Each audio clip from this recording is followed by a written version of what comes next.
All right. Thank you, everybody. Welcome, and thank you, everyone, for joining us for this Black History Month lecture with Dante King. My name is Melisa Bautista. I serve as the Assistant Director for the Multicultural Resource Center, part of the Office of Diversity and Outreach.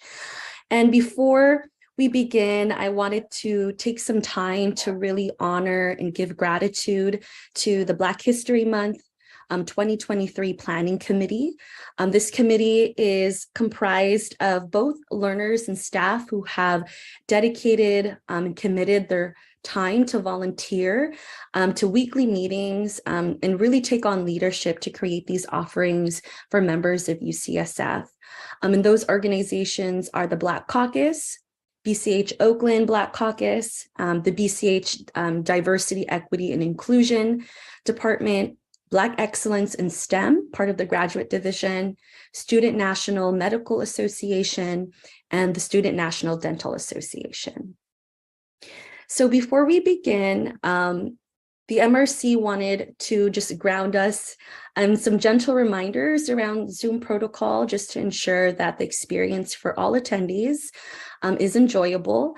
So there is a live captioning available in various languages, and you can also view the full transcript by opting into closed captioning at the bottom of your screen.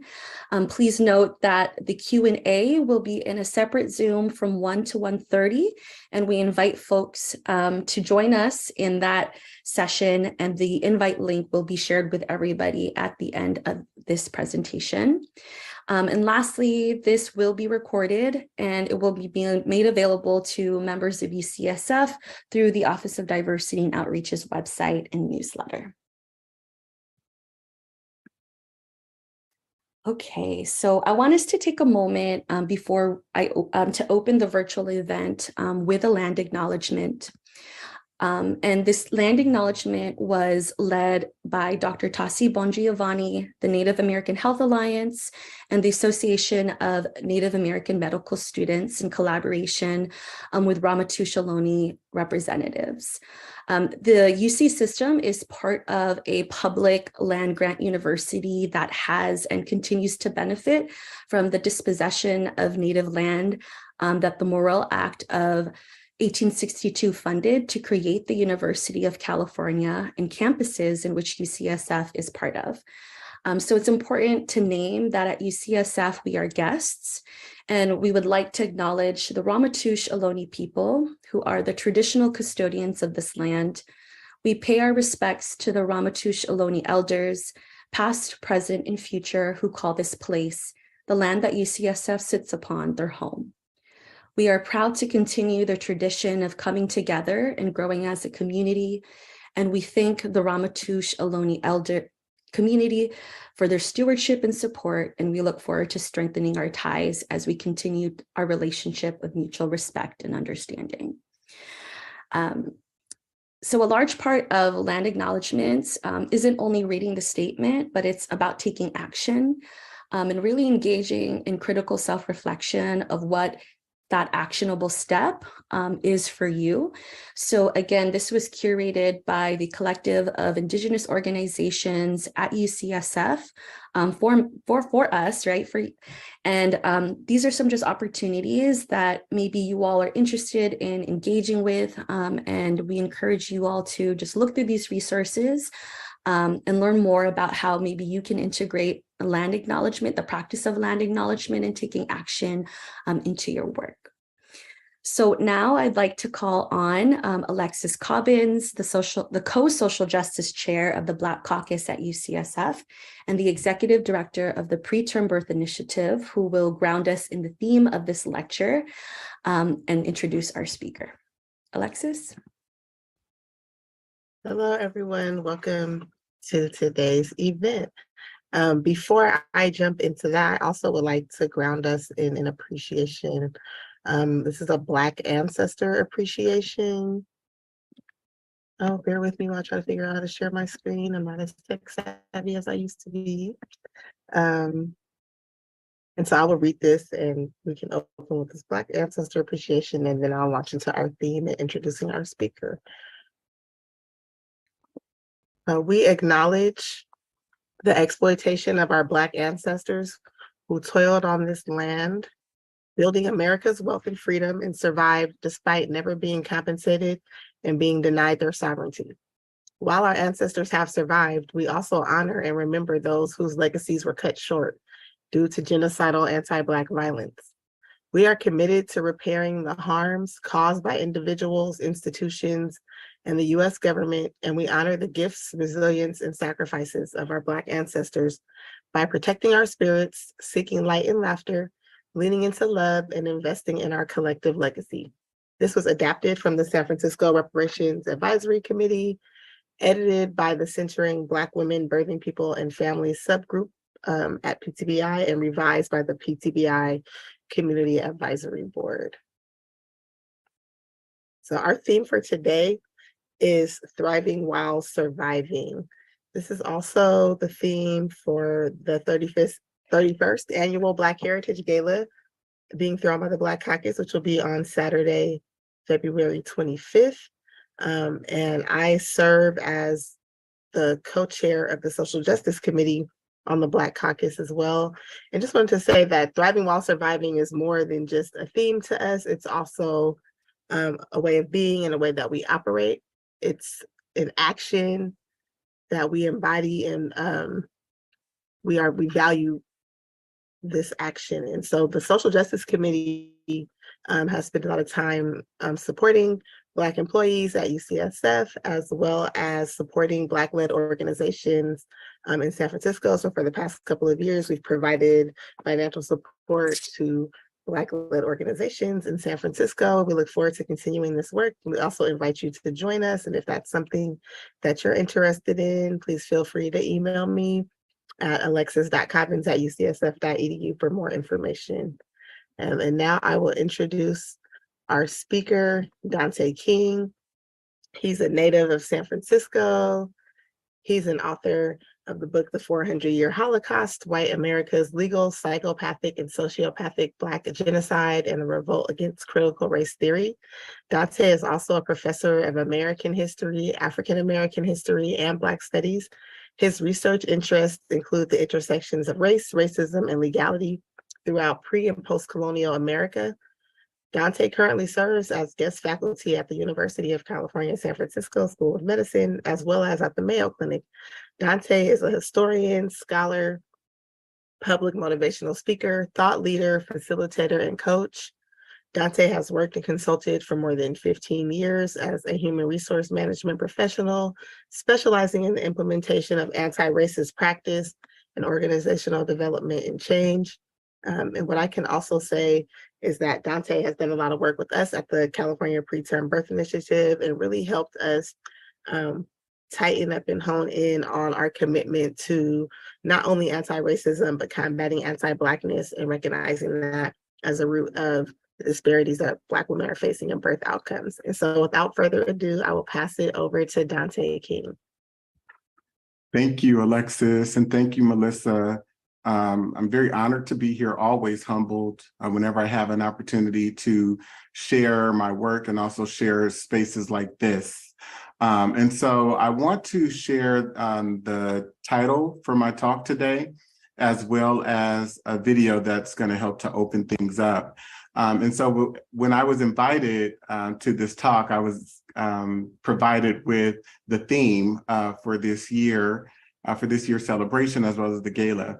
So thriving while surviving. And I began to think about what that means in an orientation, in a culture and institutions that were built by white people for the survival and for the thriving of white people, and how we have been dominated as Black people, particularly as African Americans, throughout our history and to the present day, in terms of rulership, in terms of our cultural orientations, the legal system, and so on and so forth. And so one of the things that I came up with is divorcing from anti-Blackness, white normativity, and white ideas and white ideals, actually, as a way to thrive. And it's something that I've been practicing for several years now. And I encourage others to think about what I'm going to share here today,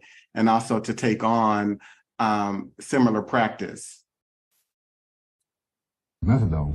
No. Now, look, let's deal with our own historical naivete. Until we deal with it, we're not going any place. Black people have no right to expect anything from this establishment because it wasn't set up for them. They wasn't brought to this country to be given democracy. They were brought to this country to do some work, to labor and to obey.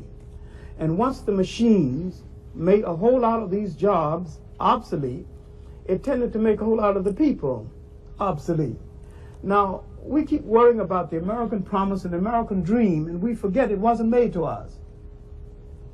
And the white man has not betrayed anything because he didn't promise us anything in the first place. Now, the role of institutions in a society is to reflect the power that controls that society. So we have American institutions arrayed against us. And we naively expect these institutions to reform themselves, because if they reform themselves, that's tantamount to presiding over their own demise. I'd like to say one thing on that. I think the question you asked is how do the schools accomplish this? I mean, you were concerned about the process. I think we got to understand that there's no such thing as objective truth, which is implicit in everything Dr. Clark says. That white people use the institutions to accomplish white purpose. The white purpose is to maintain a power position and keep everybody else in a subordinate, powerless kind of position. Now that's the institution's purpose, and that's the way it functions and how it functions. And we got to realize then that everything that the schools teach is designed to fit into that purpose. The schools teach not objective truth, but what the white man wants to project as truth. Now that's from the very kindergarten right straight on through. For example, what? Sociology. Sociology is not a science in the sense that it's dealing objectively with the way people live together. It's dealing with the white man's pattern of living together as the norm by which we judge how other people live. If you live like white people live, then you're living the way you are supposed to live. If not, you're either primitive or insane as a people. Psychologically, it's the same thing. Psychology does not deal with any objective kind of discussion or development of how people live or analysis of how people function as individuals, but how does the white man function?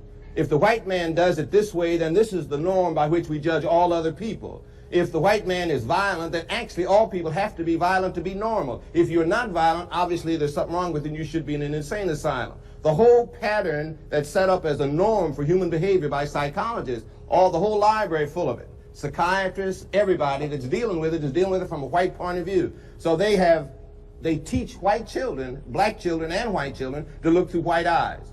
From the kindergarten on, the black child is beginning to look at the world and interpret it through white eyes. Everything he is wrong. Everything that exists in his community is wrong. And we ought to declare that white music really is no good, that white psychology is no good. The white man either acts like we do or he's insane. All right, and so what does this mean to divorce from white normativity and the white psychology and white cultural ideals and so on and so forth? So I'm going to share briefly about history. And I'll first go to Cheryl Harris's work around whiteness as property. One of the things that she says in this paper is that whiteness is the most valuable property that a person can have in America. It's worth more than money. It's worth more than any asset that one can possess. And she also talks about whiteness being established for the purposes of both racial exclusion and racial subjugation. So the inherent need to be able to oppress and or to have others to oppress so that your culture, your political systems, your educational systems, and so on and so forth, have value so that your community has the most supreme value of all. And it's much more complex than that. So I invite you to take courses that I teach on this subject, because you'll have more of an opportunity we will have more of an opportunity to go deeper upon these or on these concepts together once we in terms of having more time. Okay. And so when we look at, for example, white Western world scientific and academic philosophies that emerged during the 19th and 20th centuries, you have, for example, Orson Fowler and Samuel Wells, who were the recognized leaders in the phrenological, physiological, and hygienic sciences for over 50 years, okay? And so Samuel Wells, he established the science of physiognomy, which was the practice of assessing a person's character or personality from their outer appearance, especially the face. And so he came up with a book called New Physiognomy, which I just flashed on the screen. And this is what he proposed in terms of this new science. He says, bearing in mind then its limitations and modifications, it is well in all cases when making a physiognomical examination to observe the facial angle. Figure 142 will help to convey an idea of the different grades of development and intelligence as indicated in the profile, size, as well as form being taken into the account. And so this science, for example, this academic greatness that you see here before you was espoused as, the top, phrenological, the top anthropological science of the day or philosophy of the day. You also have Madison Grant, Dr. Madison Grant, who was an anthropologist who was a great influence on Adolf Hitler. He says, whenever, and this is from his book, The Passing of the Great Race, that was published in 1916. He says, whenever the incentive to imitate the dominant race is removed, the Negro, or for that matter, the Indian, reverts shortly to his ancestral grade of culture. In other words, it is the individual and not the race that is affected by religion, education, and example. Negroes have demonstrated throughout recorded time that they are a stationary species and that they do not possess the potentiality of progress or initiative from within. Progress from self-impulse must not be confounded with mimicry or progress imposed from without by social pressure or the slaver's lash. Mistaken regard for what are believed to be divine laws and a sentimental belief in the sanctity of human life tend to prevent both the elimination of defective infants and the sterilization of such adults as are themselves of no value to the community. The laws of nature require the obliteration of the unfit, and human life is valuable only when it is of use to the community or race. He says a rigid system of selection through the elimination of those who are weak or unfit, in other words, social failures, would solve the whole question in 100 years, as well as enable us to get rid of the undesirables who crowd our jails, hospitals, and insane asylums. The individual himself can be nourished, educated, and protected by the community during his lifetime, but the state, through sterilization, must see to it that his line stops with him, or else future generations will be cursed with an ever-increasing load of misguided sentimentalism. This is a practical, merciful, and inevitable solution of the whole problem, and can be applied to an ever-widening circle of social discards, beginning always with the criminal, the diseased, and the insane, and extending gradually to types which may be called weaklings rather than defectives, and perhaps ultimately to worthless race types. This doctrine that I'm sharing with you, and these are just a few examples, I go through a litany of them in the courses that I teach, but these types of scientific academic philosophies led to the Supreme Court decision in 1927, Buck v. Bill, which permitted the compulsory sterilization of the unfit, including the intellectually disabled, for the protection and health of the state. And Chief Justice Oliver Wendell Holmes, he goes on record, he says, it is better for the world if instead of waiting to execute degenerate offspring for crime or to let them starve for their imbecility, society can prevent those who are manifestly unfit from continuing their kind. 3 generations of imbeciles are enough. And so this rationale, this doctrine was used to support the enactment and the emergence of state-sanctioned eugenical sterilization boards that appeared in every state across America, all over this country. And you can see here from this article, the eugenics, forced sterilization, as well as the campaign to get rid of the unfit and undesirable was supported by people such as John D. Rockefeller, Andrew Carnegie, Alexander Graham Bell. And so America was all bought in. And so later on, when Hitler says, you know, I've studied what the United States is doing concerning the prevention of reproduction by people whose progeny would in all probability be of no value or injurious to the racial stock. And he adopts such philosophies, and specifically the book that Madison Grant published, you know, and he goes through and commits the acts that he committed over in 1930s and 40s Germany. You know, this is a widely accepted academic and political principle. This is widely accepted by members of the white organization, i.e. white people. And this later leads to standardized testing, or this actually emerges in the early 20th century in 1908 and 1911, but these are the inventors of the IQ test. And so the development of children in children. And so these people are regulating not only what knowledge is, but what intelligence is, and who's intelligent versus who's not intelligent. And so one of the questions I began to ask when I was invited to do this talk is, or was, what new anti-Black and white Western world scientific and research methodologies are being developed and or used present day to evaluate Black behavioral, intellectual, and social patterns? And I'm going to share with you some more, recent and current day examples of how this has continued to flourish over time.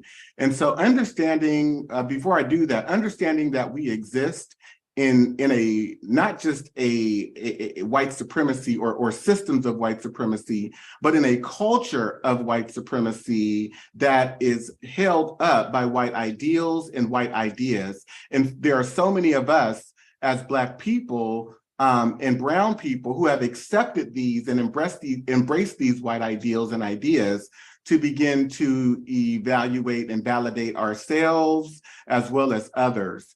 And so understanding that whiteness is a political organization created and structured for the purposes of power, supremacy, domination, exclusion, and oppression through legal, social, cultural, psychic, emotional, economic, and all other institutional power and control mechanisms, and that it encompasses the vilification and villainizing of people considered non-white and most severely humans labeled as Black people and or African American for the purposes of spiritual, emotional, psychic, economic, physical comfort and gain. Understanding this in its fullest capacity or to the fullest magnitude, you know, how can Black brilliance and or Black people, our fullest potential, ever be recognized inside of a culture that was built on our oppression? And so I am asserting that Blackness or the brilliance or Black excellence cannot be found or located through white ideals and white ideas. And yet that's all that we know, because we've been dominated by white culture, by white institutions, by white ideologies, by white definitions of intelligence, and even understanding what knowledge is and what knowledge is valuable versus what knowledge is not valuable. And so we see here in 2023, we have a presidential candidate, Nikki Haley, calling for competency tests for politicians over 75 during the campaign launch. And when you really understand what this is, it's like, who are the experts on competence? And I think a clearer question is, within the white cultural framework and white idea, Of course, that is white people. But I think as Black and brown people, what we need to begin to do in order to thrive and thrive fully is begin divorcing ourselves from these white ideals and ideas that stand to continually and perpetually do harm to our minds, our psyches, our emotions, and our spirits, and our physical person.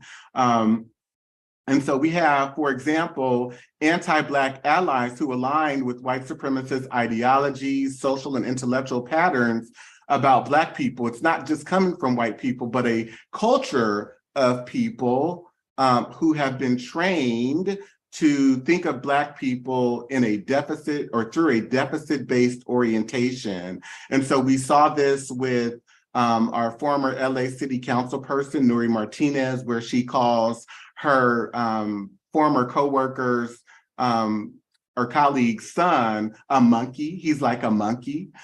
She says they're raising him like a white kid, implying that this little Black child doesn't deserve the freedoms and flexibilities that non-Black and white children are raised with in America. We also see it from our current school board of education member, Ann Sue, who basically espoused that it's the lack of family support for Black students, for Black and Hispanic students, unstable family environments caused by housing and food insecurity, along with the lack of parental encouragement to focus on learning. She says that causes havoc and problems in the classroom for teachers. And this is mere ignorance coming from a person who's accepted a set of white ideals and principles that have been widely circulated in this culture, as well as an ignorance of history to understand all of the institutional and structural mechanisms that have been set up to create all of the Black ghettos and what they used to be called were slums, but understanding that it was policy and practices such as the two Supreme Court decisions of 1926 that called for or allowed the emergence of racial restrictive covenants, as well as racial zoning ordinances to become the legal practices of the day throughout this country, and how these ghettos have been set up and how Black people have been locked out of economic opportunity in this country, as well as all other opportunity. But it doesn't just come from, white presenting Latinx or Hispanic people or East Asian people who have been prioritized in this culture historically and ongoing, and I would say definitely for the last 50 to 60 years above other people from the Asian community in America, but it also comes from Black people as well. And so you see here this example presented by Tarek Ali, who's a social media influencer. He says on Twitter, "One thing I hate about dark Black women is they always loud and smell rank. If I did date females, Black bees would be the last thing." And so this cultural psychology of anti-Blackness, one that in the 70s, Dr. Alvin Fusani says, "I think we need to understand that white racism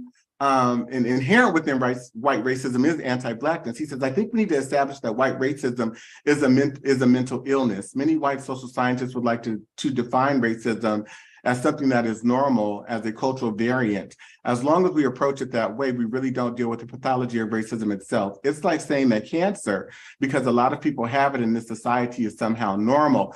And I also want to position anti-Blackness in that way as well. I think we need to start thinking of anti-Blackness as a sickness. And I name it as that in my book, as psychopathic and sociopathic. And I'll share a little bit of that framing in just a moment. But anti-Blackness is a white American legal, social, cultural, economic, institutional value and belief system. So we are saturated with it. It's in everything. It involves the deprioritization of humans labeled as Black people, as well as the criminalization, hypernegativity, hyper-scrutiny, and negative positioning of Black people and or Blackness throughout all aspects of American society and life for the purposes of justifying and rationalizing debasement, inhumane treatment, ultimately genocide.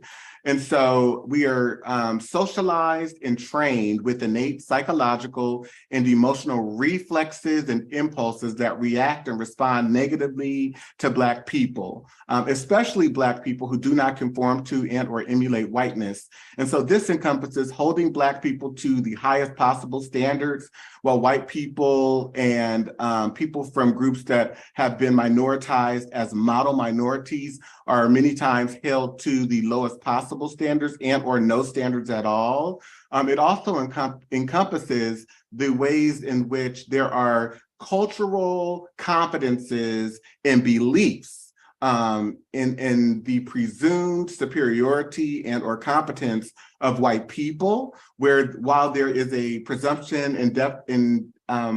of guilt and deficiency and insufficiency in Black people. And so we saw this with the Yale preschool study, where they told them at a big conference, there were pre-K teachers, and they recruited 135 educators to watch a few short videos. Here's what they told them. They told them that we are interested in learning about how teachers detect challenging behavior in the classroom. Sometimes this involves seeing behavior before it becomes problematic.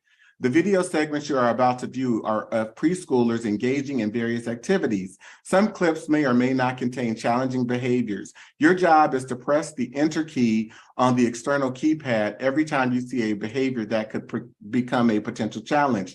Each video included 4 children, a Black boy and girl and a white boy and girl.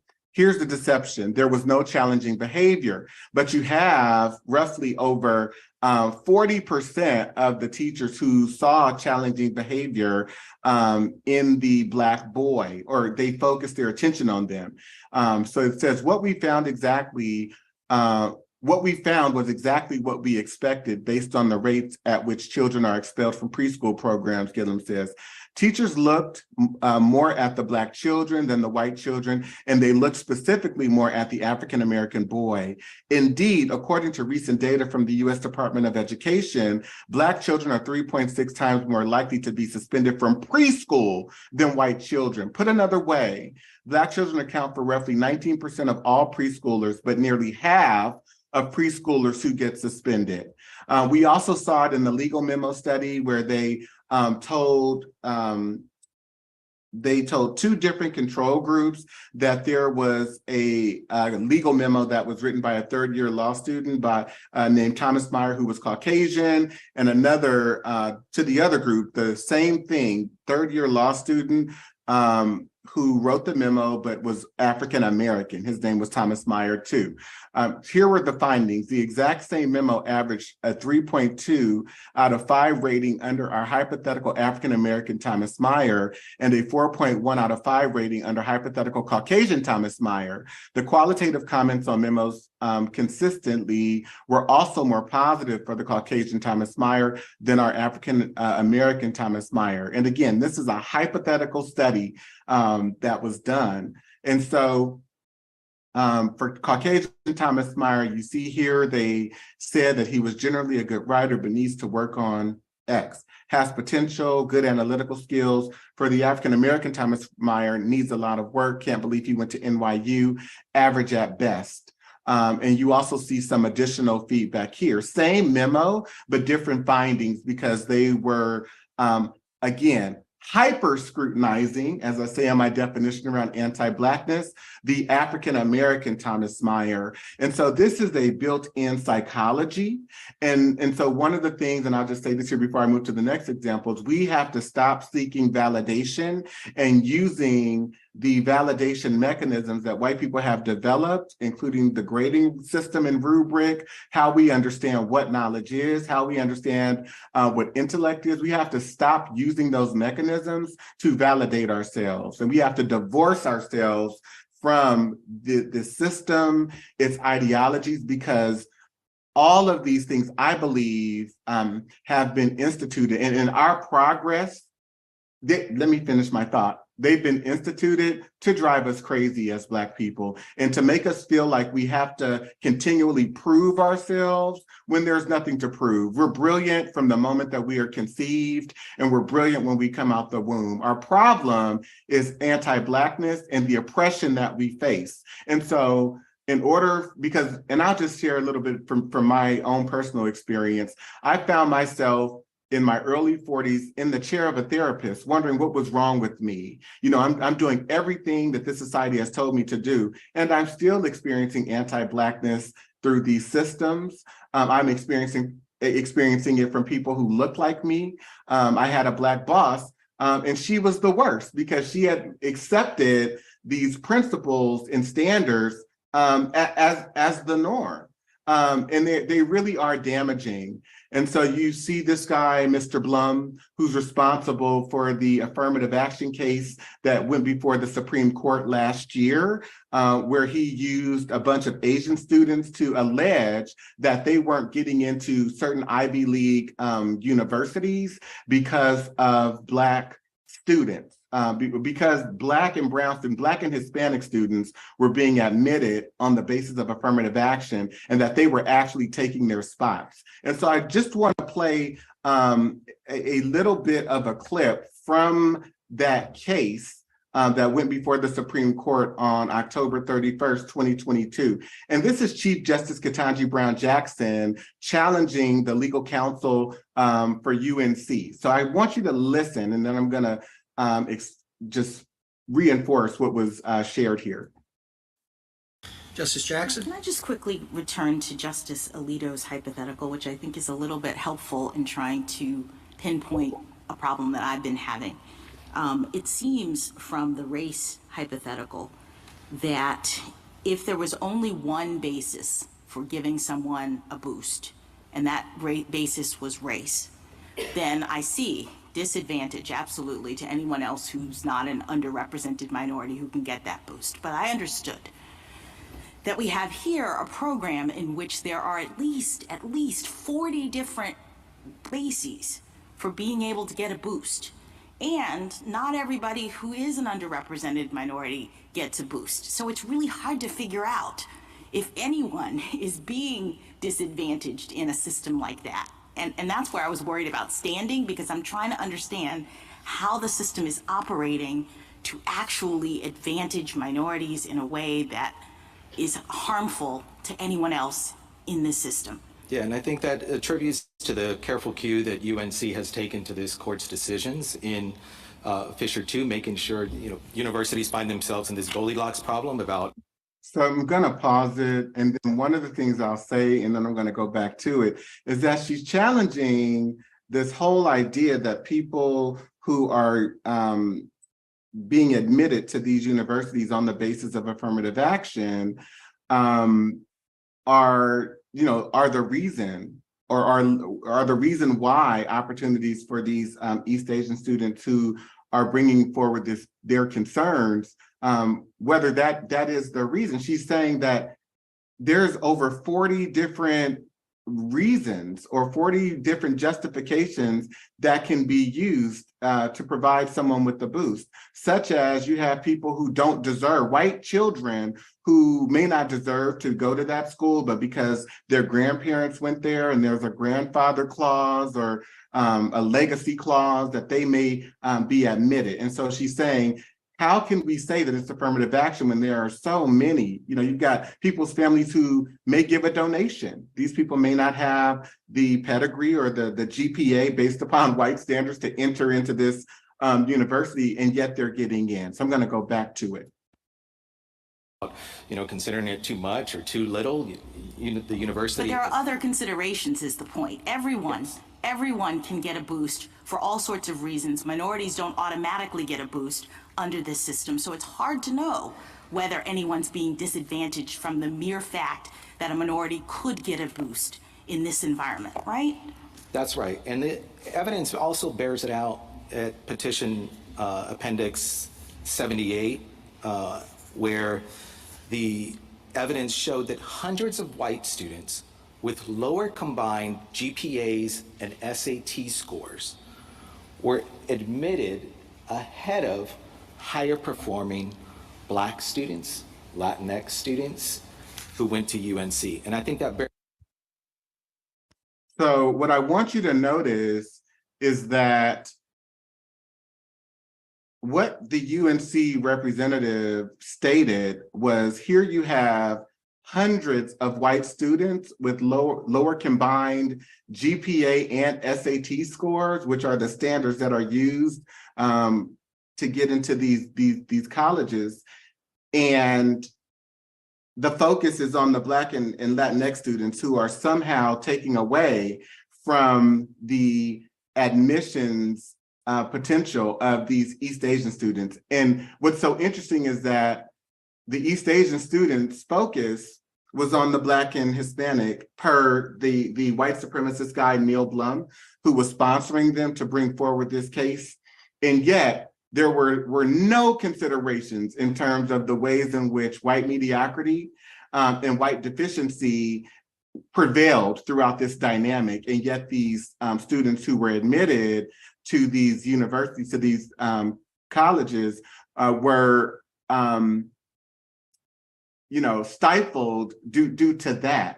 And so I think it really brings into full view that, again, we can be doing everything that we need to do to try and comply with the forced assimilation, manipulation, and deceit, which is a part of our cultural existence in America. And yet it still be weaponized against us. And that weaponry is never turned the other way to interrogate, white mediocrity or the deficiency of, maybe there were East Asian students that weren't performing or weren't as qualified as these Black and Hispanic students. And so we even see it, for example, in corporate America. You have Charles Scharf, who's the CEO of Wells Fargo. He says, while it might sound like an excuse, the unfortunate reality is that there is a very limited pool of Black talent to recruit from. And so inherent within this idea that there is a limited pool of Black talent is that the majority of Black people just aren't capable and competent. That's why we don't have a lot of representation within our organization. That's why we fail to promote them. It has nothing to do with the ways in which we've been, quote unquote, psychologized to view Black people, and nothing to do with our anti-Blackness and the way that we don't interrogate, again, white mediocrity or white deficiency. It's that Black people are deficient. And so you can see here, for example, this is just an example that I quote in my book. This guy, John Cochran, he says, I was a teacher for 17 years, but I couldn't read or write. He says, at teacher conferences, my teacher told my parents, he's a smart boy, he'll get it, and they moved me on to the 3rd grade. He's a smart boy, he'll get it, and they moved me on to the 4th grade. He's a smart boy, he'll get it, and they moved me on to the 5th grade, but I wasn't getting it. And yet his teachers continued to espouse that he was a smart child. And what I want you to think about, Black people and allies of Black people who are on here, is how many Black children do you know who, in the face of their inability to read or write or to, do well in a math class, that it is still maintained that they are smart children? And I want you to think about what is afforded to people who have non-Black skin in this country, and particularly white people. And it goes back to Cheryl Harris's, work on whiteness as property, that it is the most valuable property. He talks about how he belonged to a fraternity that stole exams, and he cheated. He even broke into his teacher's office to steal the case that the exams were locked in. He stole the answers to the exam, and he got another key made to open the drawers that the tests were stored in. And then they put the drawers back once they had copied the test, and how he felt so good about it. And I want you to think about, just in this one example, not privilege, because it's more than privilege. It's more than privilege. It is just an infinite amount of power that is afforded to the white race, and how they not only can maneuver and excel within these organizations without being required to be excellent or great, and yet will still receive an abundance of reward and opportunity, but how they can literally get away with things and not be held to any standards. And I even call into view what's happening with the investigation into our former president, Donald Trump, and his previous administration, and the number of passes that are being given in this moment, or the lack of a forcefulness around bringing indictments. I go to Carl Rittenhouse, who was acquitted of murder over in a trial over killing 2 people in Kenosha, Wisconsin. This was a few years ago. I also bring into view Judge Spare's man and teen rape case. Christopher Belcher, he pled guilty and admitted to the sexual assaults of 4 young women. And the judge said that he actually prayed over what the appropriate sentence was, and he didn't think that prison was the right choice. Instead, he gave him 8 years of probation. And so what does it really mean to thrive when you are under the social, legal, political, educational, cultural, and institutional control of another group?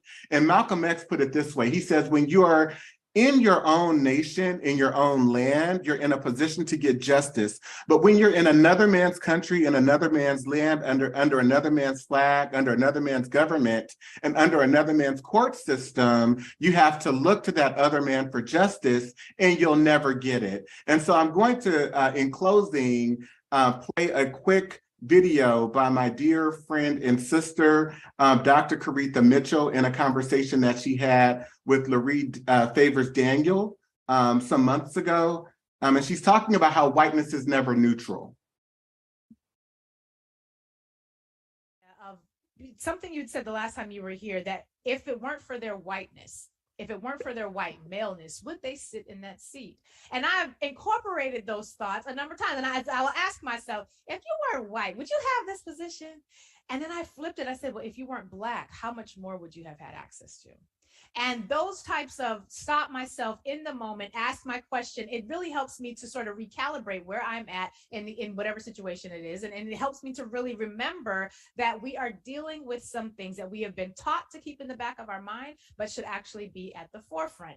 And all of that was bubbling in my mind before we got to the appointment or the nomination of one Ketanji Brown Jackson to the Supreme Court. And you know, this is going to be a case where we have all types of questions about meritocracy, qualifications.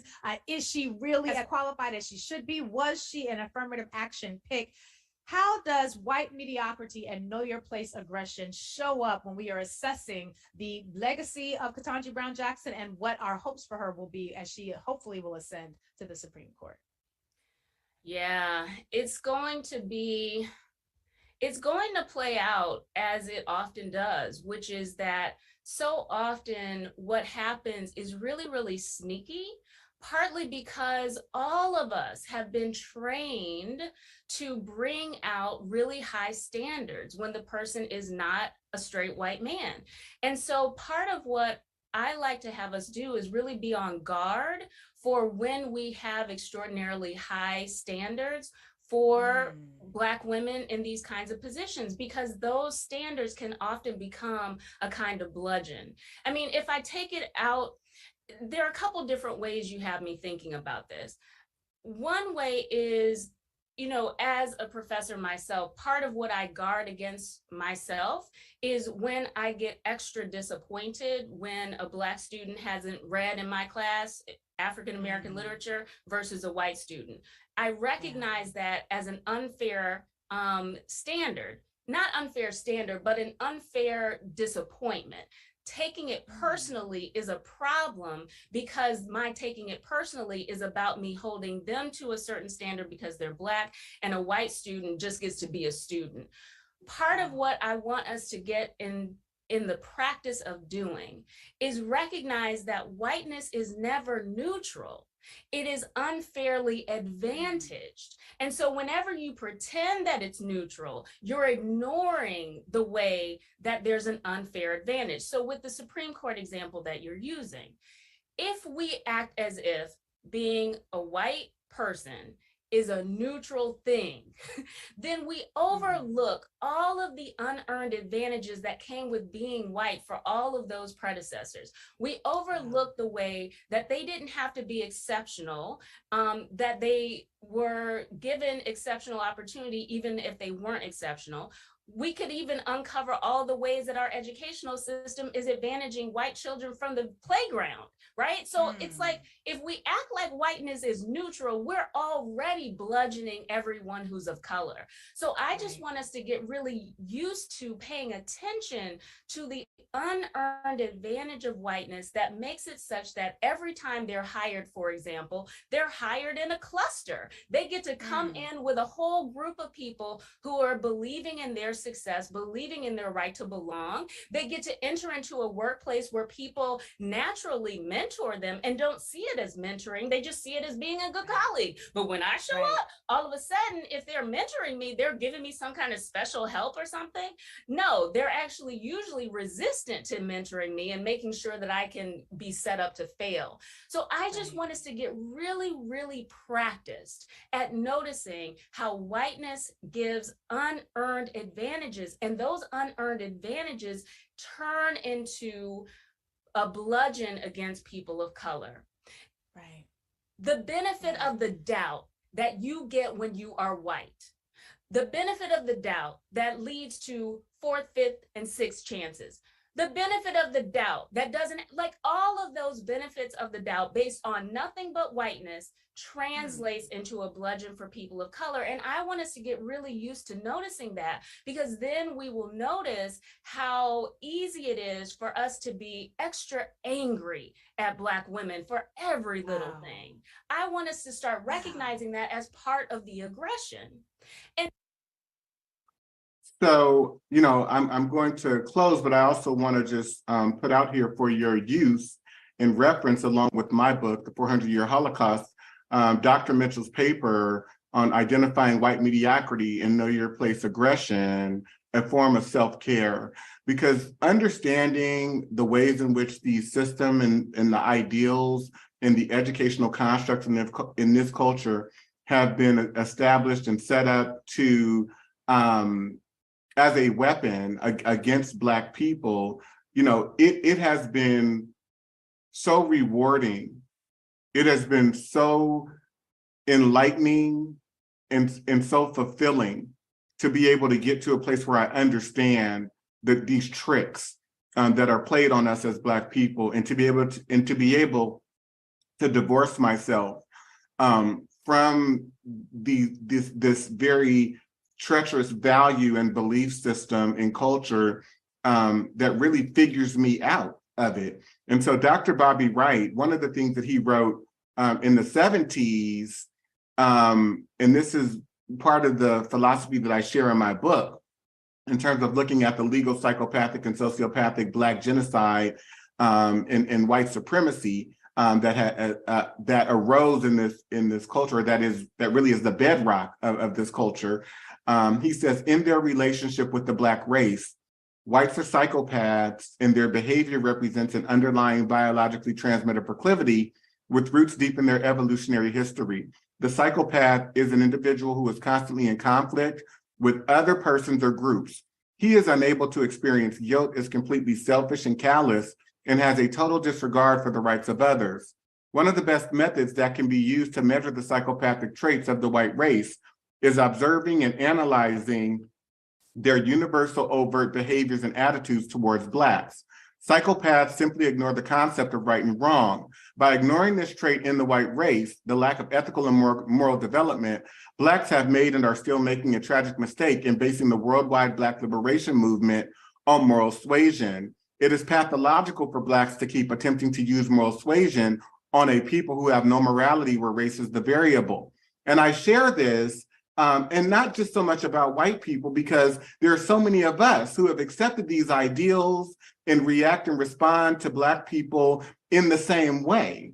I shared slides that reflected this in terms of Ann Sue, Nuri Martinez, Tarek Ali. I know myself, I was raised with a set of anti-Black ideals that I have to continue to fight and push against. And so what does this mean about Black American people who have been dominated by these white people in American society?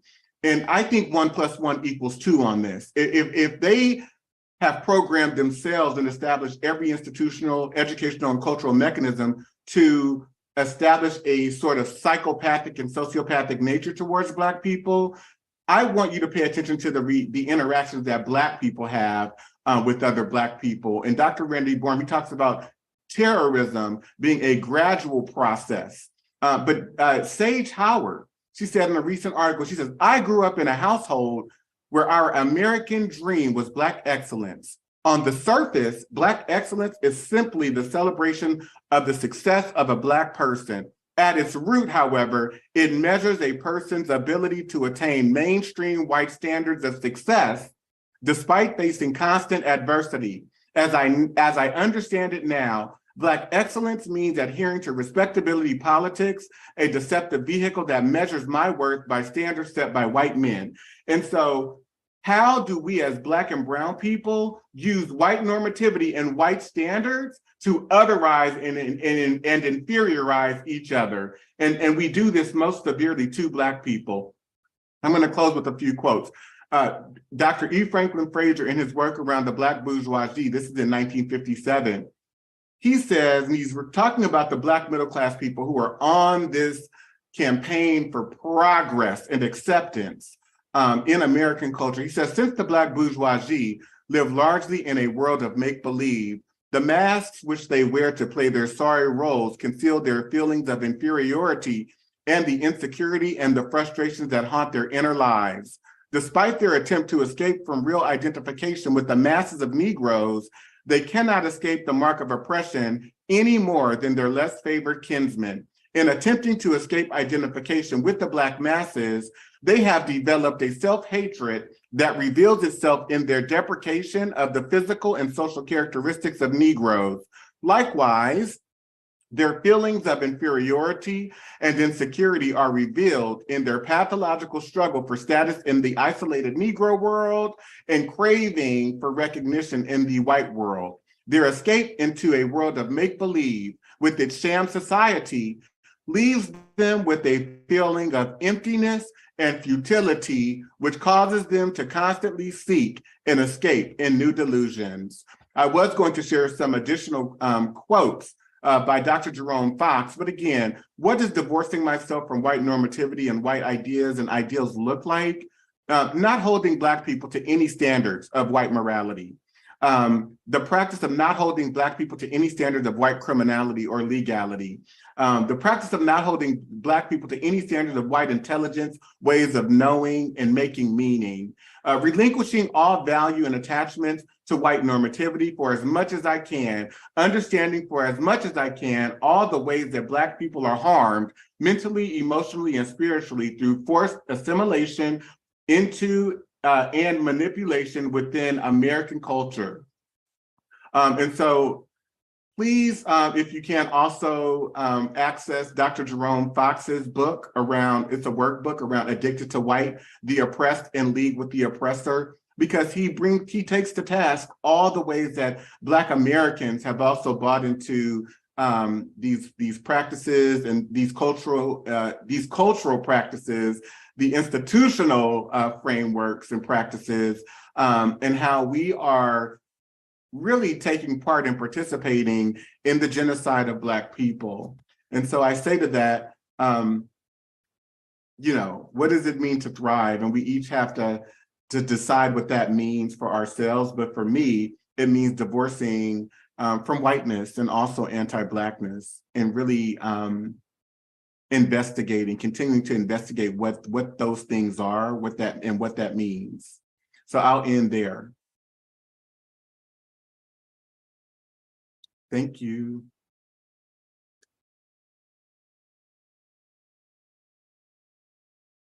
I will see you over in the Q&A. Thank you so much. for all of the love. I really appreciate it.